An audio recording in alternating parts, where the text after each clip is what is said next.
یہ ہے ایریا، کنواں یہ وہی ایریا ہے جہاں وہ باغ تھا سلمان فارسی رضی اللہ تعالیٰ، جس میں قید تھے، سمجھے غلام تھے. غلام جی. تو اب تو اس ایریا کو تو انہوں نے آباد کر دیا، اسکول بھی اسی ایریا میں آ گیا. جہاں اب ظاہر ہے جہاں کنواں ہے تو یہ سمجھے دائیں بائیں یہ وہی ایریا ہے، باغ وہی ہے. جی جی کنواں اس کی یہ علامت ہے. جی پھر جی. ان کو کیا وہ باغ کے بھی ذرا بتا دیں حضرت، کس کا؟ وہ باغ کے بارے حضرت سلیمان فارسی کو جو جی. شرط رکھی تھی. ہاں تو آپ صلی اللہ علیہ وسلم آئے ان کے پاس کہ باغ کے مالک کے پاس یہ بندہ ہمیں دے دیں. دے دو، یہ ہمارا ہے.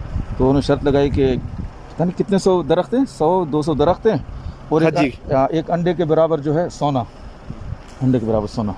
تو سونا بھی اکٹھا کر لیا گیا اور درختوں کا بھی انتظام کر لیا گیا. آپ صلی اللہ علیہ وسلم نے آ کے درخت لگوا دیے، اور پھر وہ جو پہلے موسم میں بتاتے ہیں کہ جلدی سے یہ پھل آ گیا. ہاں، کیونکہ انہوں نے کہا تھا شرط یہ تھی کہ جب باغ یہ جوان ہو جائے گا، بڑے پھل ہو جائیں گے، پھر اس کے بعد ہم ان کو حضرت سلیمان فارسی کو آزاد کریں گے.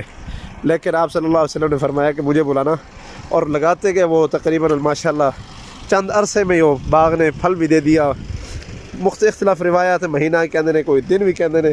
یہ اللہ تعالیٰ بہتر جانتے رضی اللہ عنہ. پہلے ہی جی ہاں. یعنی کہ جب لگائے ہیں تو جیسے چند دنوں میں ہی. جیسے موسم آ گیا اس کو اللہ